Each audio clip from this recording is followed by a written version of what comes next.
ជំរាបសួរអ្នកនរនេះស្វាគមន៍មកការវត្តត្រឡប់មកវិញសាជាថ្មីអញ្ចឹងដោយអ្វីដែលនៅក្នុងចំណងជឿអ្នកបានឃើញថាថ្ងៃនេះគឺខ្ញុំនឹងធ្វើវីដេអូពីអីហើយថ្ងៃនេះគឺយើងមកគឺខ្លីៗងាយយល់ទេថាតែអាចមានបងប្អូនយើងមួយចំនួនគាត់តាមអត់តន់ខ្ញុំពេលដែលខ្ញុំចេញវីដេអូថាតើឡាញ់ភូជេគេ AirDrop នឹងអីគេអញ្ចឹងគាត់តែងតែឆ្ងល់កន្លងមកអញ្ចឹងណា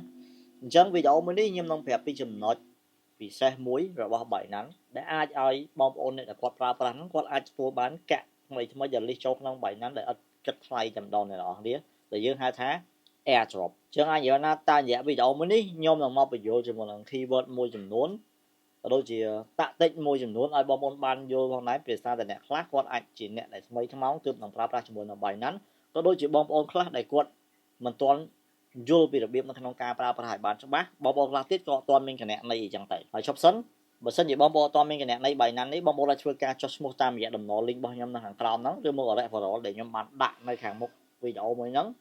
នៅក្នុងខ្ញុំគឺជា KL exclusive របស់ Binance តែម្ដងគឺជា KL ផ្ដាច់មុខដែល Binance គាត់បានទិញយកតែម្ដងអញ្ចឹងរាល់ការចុះឈ្មោះរបស់អ្នកនរនេះតាមរយៈ referral ID របស់ខ្ញុំគឺអ្នកនរទទួលបានដូចជា commission ពេលដែលមានបងប្អូនយើងគាត់ទិញលក់កាក់ trading fee រាល់ពេលដែលបងប្អូនធ្វើការ trade ឬមក computer គឺអត់ចំណាយអស់ fee ច្រើនផងដែរអ្វីដែលកាន់តែពិសេសគឺបងប្អូនអាចនឹងមានឱកាសនៅក្នុងការទទួលបាន AirDrop ផងដែរជា community របស់ខ្ញុំផ្ទាល់តែម្ដងហើយលក្ខណៈពិសេសនោះគឺពេលដែលមាន event ផ្សេងខ្ញុំតែង update ជូនអ្នកនរគ្នាបានតាន់ពេលវេលាតែម្ដងដោយសារតែខ្ញុំគឺជា KL exclusive របស់ Binance អញ្ចឹងរាល់ដំណឹងដែល special តាក់ទងជាមួយនឹង Binance គឺខ្ញុំតែងតែទទួលបានមុនគេតែម្ដងហើយបងប្អូនកុំភ្លេច join ជាមួយនឹង Telegram channel របស់ខ្ញុំដែលខ្ញុំដាក់នៅខាងក្រោមដែលជា channel សម្រាប់បងប្អូនយើងនៅក្នុង community crypto តែម្ដងហើយខ្ញុំបញ្ជាក់អ្នកម្ដងហើយម្ដងទៀតខ្ញុំមិនមែនជាគ្រូបរិញ្ញាបត្រ trade ថាត្រូវ trade មិនឲ្យមានថាត្រូវទិញកាក់អីឲ្យមានត្រូវលក់កាក់អីឲ្យមានត្រូវ shooter អីឲ្យមានទេខ្ញុំគឺជា KL exclusive របស់ Binance នៅក្នុងនាមខ្ញុំគឺជា KL ខ្ញុំអត់ advice អ្នកអ្វីទាំងអស់តាក់ទងជាមួយនឹងការវិនិយោគប៉ុន្តែខ្ញុំអាចផ្ដល់ដំបូន្មានអ្នកថាយើងត្រូវ trade របៀបម៉េច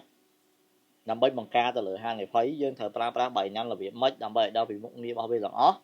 ហើយមានដំណឹងអីថ្មីក៏ដូចជាមានកាក់ថ្មីខ្ញុំតែងមកជំរាបជូនអ្នកទាំងអស់នេះក៏ដូចជាការ research មួយចំនួនដើម្បីផ្ដល់ advice ជូនអ្នកទាំងអស់នេះផងដែរប៉ុន្តែខ្ញុំមកដែរផ្ដល់ advice ជូនអ្នកទាំងអស់ពាក់ព័ន្ធជាមួយនឹងការវិនិយោគណាមួយឡើយខ្ញុំខុសពីគេអ្នកទាំងអស់នេះខ្ញុំពាក់ព័ន្ធរាល់ការវិនិយោគរបស់បងប្អូនដែលចុះឈ្មោះតាមរយៈតំណ link របស់ខ្ញុំឬមកបងប្អូនដែលនៅជុំវិញខ្លួនខ្ញុំសូម្បីអ្នកដែលស្គាល់ខ្ញុំក៏ខ្ញុំមកដល់ advice ដល់ជាមួយនឹងការ trade ដោយសារហ្នឹងគឺជា personally របស់ខ្លួនឯងផ្ទាល់ខ្លួនទាំងគ្រប់រៀននឹងខ្លួនដែរបងប្អូនគួរតែរៀនស្រាវជ្រាវមុននឹងធ្វើការវិនិយោគភាសាជាងធ្វើការវិនិយោគតាមគេសារវាមានហានិភ័យខ្ពស់មែនតើអញ្ចឹងយើងស្រាវជ្រាវដោយខ្លួនឯងទៅយើងវិនិយោគខ្លួនឯងយើងទទួលហានិភ័យដោយខ្លួនឯងវាល្អជាងយើងទទួលហានិភ័យពីគេមកហើយសម្រាប់បងប្អូនណាដែលគាត់មានគណនីហើយប៉ុន្តែបងប្អូនអត់ទាន់បានធ្វើការ verify អញ្ចឹងបងប្អូនអាចចូល chat មកសួរខ្ញុំក៏បានដែរតាមរយៈTelegram របស់ខ្ញុំ @nobby.gmk អាចឆាតសួរខ្ញុំគ្រប់ពេលវេលាថាហេតុអីបានអ្នកអស់ verify បានមានបញ្ហាត្រង់ចំណុចណាខ្ញុំក៏អាចបញ្យល់បងប្អូនបន្ថែមបងបានផងដែរហើយបងប្អូនណាដែលគាត់អត់ទាន់មានគណនីទេអាចមើលវីដេអូខ្ញុំរបៀបនៅក្នុងការចុះឈ្មោះបានខ្ញុំដាក់ដំណងស្របនៅខាងក្រោមឬមួយក៏ម្លងពេលចុះឈ្មោះមានបញ្ហាណាមួយអាចឆាតសួរខ្ញុំបានដូចគ្នាអូខេអញ្ចឹងយើងបញ្ចប់ប៉ុណ្ណឹងយើងចូលមកដល់ topic របស់យើងប៉ុន្តែមុននឹងយើងចូលដល់ topic របស់យើងអ្នកបានមើលវីដេអូនេះហើយអត់ទាន់ចុច like និង subscribe កុំភ្លេច subscribe channel ខ្ញុំផងព្រោះមានបងប្អូនយើងមួយចំនួនដែលគាត់បានមើលវីដេអូហើយគាត់បាន subscribe ខ្ញុំទេអញ្ចឹងកុំភ្លេចជួយចុច subscribe ម្នាក់មួយផងអូខេជាដំបូងយើងមកនិយាយពី hot topic ដែលខ្ញុំតែងតែ alert ជូនបងប្អូនរាល់ពេលមានកាក់ថ្មីៗចូល Binance Hot ខ្ញុំថាបងប្អូនចាំទទួល AirDrop បងប្អូននឹងទទួលបាន AirDrop ហើយពីច្រើនគឺ event ទាំងអស់ហ្នឹងគឺជា event ដែលយើងហៅថា Holler AirDrop តើអ្វីទៅគឺជា Holler AirDrop និយាយខ្លី Holler AirDrop គឺជា event មួយរាល់ពេលដែល Binance គាត់មានកាក់ថ្មីគាត់តែងតែ announcement ថាកាក់ទាំងអស់ហ្នឹងវានឹងត្រូវបាន list ចូលនៅ Binance នៅថ្ងៃនេះអញ្ចឹងនៅមុនពេលដែលថ្ងៃដែលវា list ចូល Binance ហ្នឹងគឺគេមានថ្ងៃសម្រាប់តម្លាក់ AirDrop អានេះហៅតម្លាក់កាក់ទាំងអស់នោះមួយចំនួនដែលជារង្វាន់ទៅឲ្យបងប្អូនអ្នកដែលគាត់ hold ជាមួយនឹងកាក់ BNB អ្នកដែលគាត់បានទិញជាមួយនឹងកាក់ BNB របស់ Binance ហើយគាត់យកទៅធ្វើការដាក់ hold ជាមួយនឹង Binance តាមរយៈមុខងារមួយដែលមានឈ្មោះថា Simple Earn ដែលគាត់អាចធ្វើការ hold វាតាមរយៈ flexible ក៏បានតាមរយៈ lock ក៏បានដែរពេលហ្នឹងមួយណាក៏បានដែរគឺគាត់អាចទទួលបាន រង្វាន់ដែលយើងហៅថា airdrop នៃកាក់ថ្មីទាំងអស់នោះនិយាយស្រួលយល់សម្រាប់បងប្អូនដែលគាត់អត់ទាន់យល់ជាធម្មតាបើយើងចង់បានការពីធនាគារយើងមិនយកលុយរបស់យើងទៅដាក់ធនាគារអញ្ចឹងតែ Binance ខុសពីធនាគារសម្រាប់ Binance គឺបងប្អូនអាចទៅធ្វើការអុំមកឥឡូវបងប្អូន support ជាមួយនឹងកាក់ BNB ហ្នឹងព្រោះកាក់ BNB គឺជាកាក់របស់ Binance អញ្ចឹងវាឡើងវាចុះវាអាស្រ័យលើគេឈ្មោះរបស់ Binance អីចឹងទៅវាអាស្រ័យទៅលើ product ដែល Binance គាត់ធ្វើការ invest អីចឹងទៅប៉ុន្តែខ្ញុំបញ្ជាក់ម្ដងទៀតវីដេអូនេះមិនបានជំរុញឲ្យទៅទិញ BNB ទេអ្នកអាចទៅធ្វើការ research ឲ្យសម្រាប់ចិត្តឲ្យខ្លួនឯងសូម្បីខ្ញុំក៏ខ្ញុំ hold ជាមួយនឹង BNB ដែរតែយើងដល់ advice បងប្អូនគួរទិញឬមួយក៏មិនគួរទិញទេប៉ុន្តែខ្ញុំប្រាប់ដល់ពី benefit មួយចំនួនដែល hold ជាមួយនឹងកាក់មួយហ្នឹងអញ្ចឹងសម្រាប់ Binance ខុសពីធនាគារបើមិនជាបងប្អូនចង់បានការពី Binance គឺយើងអាចធ្វើការ subscribe ដាក់ជា USDT ក៏បានដែរក៏អាចបានការដែរព្រោះអាហ្នឹងគឺវាជាកាក់ដែលតម្លៃទេស្មើនឹងដុល្លារយេអញ្ចឹងវាអត់ចេះធ្លាក់អត់ចេះឡើងទេអាហ្នឹងវាអត់មានហានិភ័យទេវា passive income ហ្មងយើងអាចដាក់ជាមួយនឹងបាញ់ហ្នឹងក៏យើងទទួលបានការដែលតាមភាគរយដែលគេឲ្យអញ្ចឹងទៅ APY ដែលគេឲ្យអញ្ចឹងទៅ APR ដែលគេឲ្យអញ្ចឹងទៅប៉ុន្តែបើសិនជាយើង hold ជាមួយនឹង BNB ដែលជាកាក់របស់ Binance អញ្ចឹងហានិភ័យវាអាចមានកាលណាយើង hold ជាមួយនឹង BNB បានតែយើងយកលុយរបស់យើងទៅដូរជាមួយនឹងកាក់ឯងវាខ្លាចទៅជា BNB នៅក្នុង wallet របស់យើងឯងអញ្ចឹងនៅពេលយើង hold ជាមួយ BNB វាអាចដែរវាអាចមានពីរចំណុចទី1បើសិនជាកាក់នឹងធ្លាក់យើងនឹងខាតបង់ប៉ុន្តែវានៅតែជាចំនួនកាក់ដដែលហើយបើសិនជាកាក់នឹងឡើងយើងនឹងចំណេញនៅពេលដែលយើងលក់អីចឹងទៅអញ្ចឹងជាធម្មតាវាអាចមានឡើងមានចុះហើយវាឡើងចុះគឺវាអាស្រ័យលើគេឈ្មោះរបស់ឯណាហើយខ្ញុំបញ្ជាក់ហ្នឹងថាBinanceរាល់ថ្ងៃគឺគាត់ top 1ហើយអញ្ចឹងខ្ញុំអាចនិយាយថាតាមការគិតរបស់ខ្ញុំណា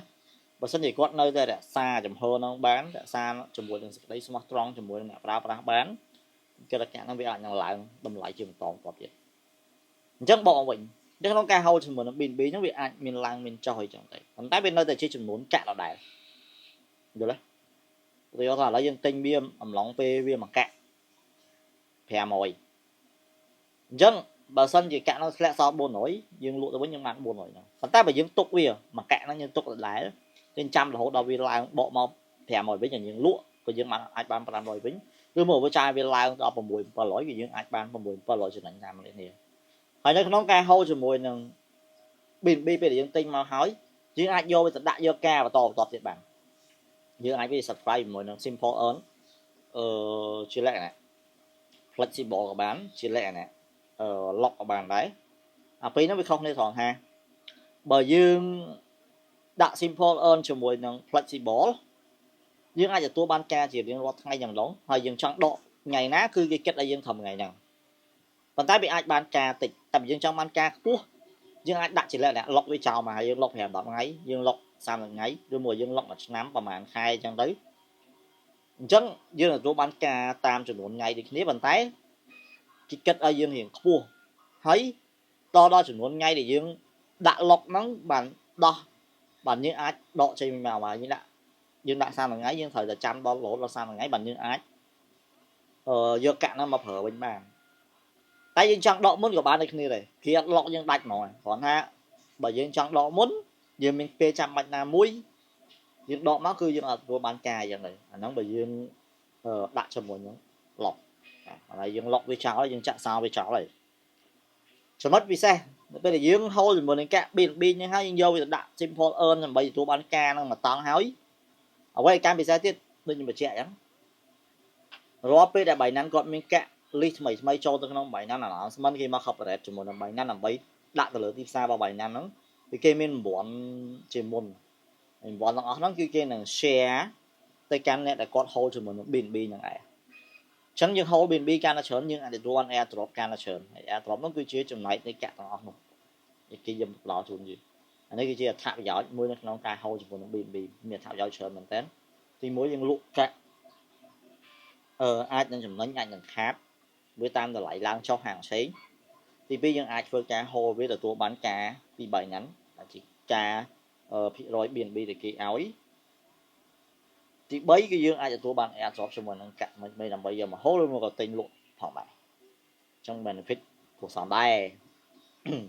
តែដល់អាចធ្វើការ research បានមុននឹងធ្វើការសម្រេចចិត្តក្នុងការទិញជាមួយនឹង BNB សម្រេចចិត្តឲ្យខ្លួនឯងអញ្ចឹងនៅពេលដែលមានកាក់ថ្មីលេខចូល Binance ជាក់ស្ដែងដូចជាថ្ងៃនេះគឺមាន Holler Airdrop ថ្មីមួយដែលមានឈ្មោះថា Spark ដែលហៅកាត់ថា SPK ហើយនេះគឺជាបច្ចេកទី23ដែលខ្ញុំណែនាំទៅកាន់បងប្អូនទាំងអស់គ្នាដូច្នេះបើសិនជាបងប្អូនដែលគាត់មាន BNB គឺគាត់អាចទទួលបានជាមួយនឹង Airdrop Spark ហ្នឹងហើយដែលកាលពីថ្ងៃទី10និងថ្ងៃទីរហូតដល់ថ្ងៃទី13នៅក្នុងអំឡុងពេល3ថ្ងៃហ្នឹងគឺ cash roulette សម្រាប់អ្នកដែលគាត់ hold ជាមួយនឹង BNB ហើយវីដេអូនេះខ្ញុំក៏ចេញចំណាំវាដល់ថា SPK នេះឥឡូវហ្នឹងគឺត្រូវបានលិះចូលទៅក្នុង Binance ហើយអញ្ចឹងអ្នកចង់ធ្វើការវិនិយោគអ្នកអាចមើលវីដេអូនេះសិនបានជាមួយនឹង SPK ហ្នឹងដោយសារតែខ្ញុំនឹង provide ព័ត៌មានមួយចំនួនទាក់ទងជាមួយនឹង Spark នេះផងដែរជូនអ្នកទាំងអស់គ្នាថាតើបច្ចេកហ្នឹងមានគេខ្លះ so សម្រាប់ Spark ហ្នឹងបច្ចុប្បន្នវាអាច trade បានជាមួយនឹង USDT USDC BNB FDUSD និង Stripe Pair ជាដើមហើយសម្រាប់បច្ចេក Spark វាគឺជា on chain capital allocator ដែលវា deploy ជាមួយនឹង power ឲ្យ stablecoin ហ្នឹង liquidity ឆ្លងជាមួយនឹង DeFi ហើយវាជួយ optimize ឲ្យហានិភ័យទៅកាន់អ្នកដែលគាត់ប្រើប្រាស់ផងដែរបាទអញ្ចឹងវាអាចនិយាយថាវាជួយរកកន្លែងណាដែលល្អសម្រាប់ដើរទទួលបាន reward ដោយប្រើប្រាស់ជាមួយនឹង stablecoin មិនថាជាប្រភេទ USDT ឬមកក៏ USDC ជាដើម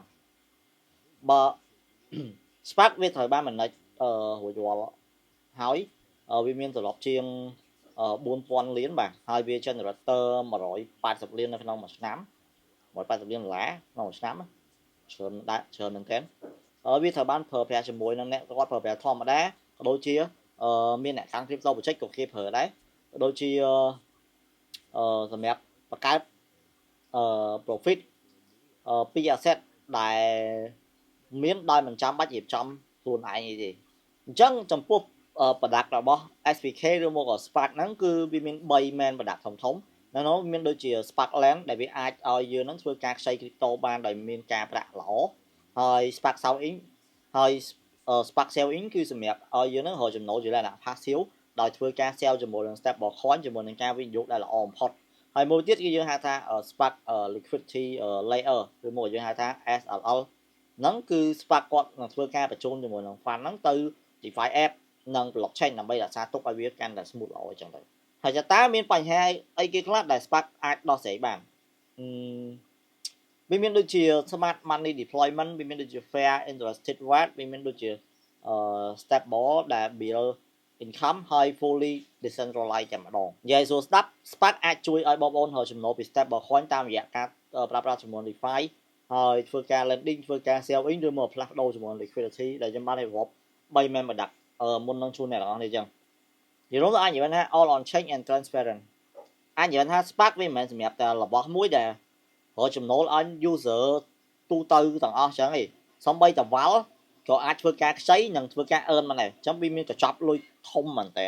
បាទព្រោះដល់ថ្នាក់វ៉ាល់ក៏អាចខ្ចីឬមកក៏ earn បានអញ្ចឹងវាសាហាវដែរហើយអញ្ចឹងអ្នកអត់ដឹងស្រាប់ថាខ្ញុំផ្លោយរកថាវ៉ាល់គឺជាអ្នកគេខ្ញុំធ្លាប់បានប្រាប់ក្នុងវីដេអូរបស់ខ្ញុំហ្នឹងគឺជាពពួកអ្នកដែលគាត់មានលុយកញ្ចប់ធំដែលអាចធ្វើឲ្យទីផ្សារ crypto គឺបានរាល់ពេលគាត់ទិញលក់ម្ដងអញ្ចឹងបងប្អូនអាចស្វែងយល់ពី Spark នេះបន្ថែមបើសិនជាចង់ធ្វើការវិនិយោគជាមួយនឹង Spark ចុចតំណ link ខ្ញុំនៅក្នុងក្រុមគឺជាតំណដែលពាក់ព័ន្ធជាមួយ referral របស់ Spark ទាំងអស់តែម្ដងដែលជាកាក់ថ្មីដែលមាន list នៅក្នុង Binance ហើយរាល់ការវិនិយោគរបស់អ្នកនរនេះពាក់ព័ន្ធមួយខ្ញុំគ្រាន់ជាអ្នកផ្ដល់ព័ត៌មាននៅក្នុងនេះគឺជា KOL របស់ Binance តែម្ដងអញ្ចឹងរាល់ការទិញក៏ដូចជាសមាជិកនៅក្នុងការលក់បងប្អូនត្រូវតែសមាជិកដោយខ្លួនឯងញ័រពាក់ព័ន្ធជាមួយនឹងការវិនិយោគរបស់អ្នកនរគ្នាទេ Anyway អរគុណសម្រាប់ការតាមដានវីដេអូមួយនេះយើងនឹងជួបគ្នានៅវីដេអូបន្ទាប់ទៀត